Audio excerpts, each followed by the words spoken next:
Sir నిన్న జగన్ గారి press మీట్లోనే ఇంకో అంశం ఇది ఒకటి వచ్చింది. ఇది బాలకృష్ణ గారి తాగి మాట్లాడారు, తాగిన వ్యక్తిని ఎలా అనుమతించారు అన్న విషయం. అంటే బయట అంటే లోపల ఒక సభ్యుడు తాగాడా లేదని బయట ఉన్న వ్యక్తి ఎలా చెప్తాడు అనేది ఒక ప్రశ్న కూడా స్టార్ట్ అయింది. ఇప్పుడు మనకు జనరల్ నానుడి ఉంటుంది, ఎరా తాగిసి మాడుతున్నావు అని, అంటే తలా తోకలేని మాటలు ఉన్నప్పుడు. అంటే ఒకటి నేను చెప్పగలను సార్, అసెంబ్లీ అనేది ఒక దేవాలయం, ఒక చర్చి, ఒక మసీద్ అండ్ బౌద్ధుల యొక్క బౌద్ధ రామంతో సమం. నేను పవిత్రమైంది.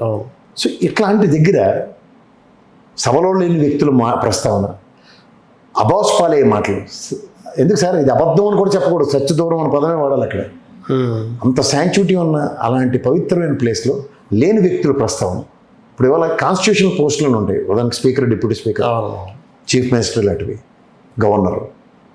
వీళ్ళు రాజ్యాంగబద్ధ పదవుల్ని అధిరోహిస్తున్నప్పుడు వాళ్ళు తీసుకునే ప్రమాణాలు ఇది రాజ్యాంగానికి బద్దులమై రాగద్వేషాలకు అతీతం.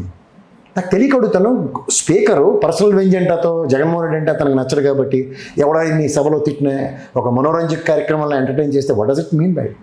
He has to pass a ruling కదా. సభలో లేని వ్యక్తులు మాట్లాడకూడదు. ముందు కామినేని మాట్లాడిన బొర తక్కువ పేలపనికే అక్కడే టెంకు చేలపలాడు.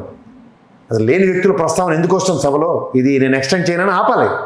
ఆపకుండా డెలిబరేషన్ అంతా కంటిన్యూ చేశారు. తర్వాత ఆయన రియాక్టివ్ మోడ్, బాలకృష్ణది ఎప్పుడు రియాక్టివ్ మోడే ఉంటుంది. ఆయన రియాక్ట్ అయ్యాడు.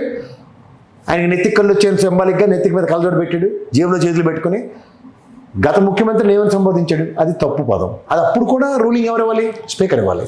ఈ టేకన్ ఇట్ యాజ్ గ్రాంటెడ్ అన్నప్పుడు ఖచ్చితంగా దాన్ని ఫుడ్ డౌన్ చేసి మాట్లాడతారు. ఎప్పుడైనా సరే జగన్మోహన్ రెడ్డి ప్రెస్ మీట్లో లాస్ట్ మీరు గమనించట్లేదు, మహేంద్ర సింగ్ ధోని లాస్ట్ బాల్ 6 కొట్టి గెలిపించారు వరల్డ్ కప్ అని. ఆ టైప్లో ఎవడోడికి టకేలు మనం టెంకుజల పడుతుంది ప్రతి ప్రెస్ మీట్ ఎండింగ్లో. అలా నిన్న బాలకృష్ణకి పడింది లాంగాల 6, అంతకన్నా ఇంకెళ్ళలేదు. ఇదే జగన్మోహన్ రెడ్డి ఆ రోజు అసెంబ్లీలో ఉంటే ఇంత కనీసం ప్రశ్నించడానికి అవకాశం అన్న ఉండేదిగా. ఉన్న ప్రయోజనం లేదు సార్. ఎందుకు సార్? అలా they can only demand ruling. ఎట్లా మాడుతుంది అట్లా కాదు సార్, అట్లా కాదు. ఇప్పుడు 100 మంది కావచ్చు, ఒక వాయిస్ అంటే ఉండేది కదా అక్కడ. సరే సే ఫర్ ఇన్స్టెంట్ ఇది మన ఇద్దరిది లైవ్ అనుకోండి సార్ ప్లాట్ఫామ్. నేను పొరపాటున ఒక పదం జారినప్పుడు మీరు ఒక మోడరేటర్గా ఏం చేయాలి? ప్రసాద్ గారు మీరు మాడిన తప్పు పదం విత్డ్రా చేసుకోండి. You got my point. ఇది కాకుండా నేను మాడింది మీరు మెచ్చుకున్నారు అనుకోండి, మెచ్చుకుని దాన్ని కంటిన్యూ చేశారు అనుకోండి, మీరు కూడా అదే భాష. Is it decorum? అంచేత అక్కడ విజ్ఞత విచక్షణ ప్రదర్శించవలసిన గౌరవ డిప్యూటీ స్పీకర్ అది ప్రదర్శించినప్పుడు జరిగిన ఉపద్రవం ఇది. అతను మీకు ఇంకో విషయం చెప్తాను. జగన్మోహన్ రెడ్డి అనే వ్యక్తి 5 సంవత్సరాల పాటు అతన్ని ఏ డిబేట్లో కూర్చున్నా వైఎస్ఆర్సీపీ కాకుండా, అది జనసేన అవనండి, తెలుగుదేశం అనండి, బీజేపీ వాళ్ళు అవనండి, ఎవరైనా సరే అతని మీద అలాంటి భాష మాట్లాడేవారు. He's never bothered. ఆయన రియాక్షన్ నేను ఒకసారి చూసాను. ఆ పట్టాభి నోరు జరిగిన దానికి, అతను పోలీస్ గ్రౌండ్లో జరిగిన దానికి రియాక్ట్ అవ్వడం నేను చూశాను. అది కూడా అర్థం విపులీకరిస్తాం.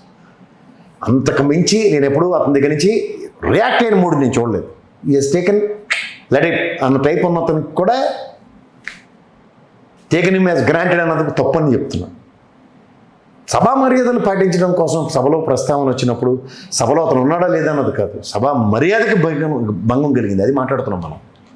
పర్సనల్గా బాలకృష్ణ ఎవరో నాకు తెలియదు, మీకు తెలియదు, నాకు అనవసరమైన విషయం. కానీ ఒక గౌరవప్రదమైన సభలో సమావేశ నియమావళికి భిన్నంగా జరుగుతున్న ఒక నడవడికి ఖచ్చితంగా ప్రశ్నావళి ఉత్పన్నం అవుతుంది ప్రజాబాహుళ్యాల్లో. దానికి సమాధానం చెప్పవలసిన ప్రాథమిక బాధ్యత వాళ్ళ దగ్గర ఉంటుంది. ఇది అడుగుతున్నాం మనం.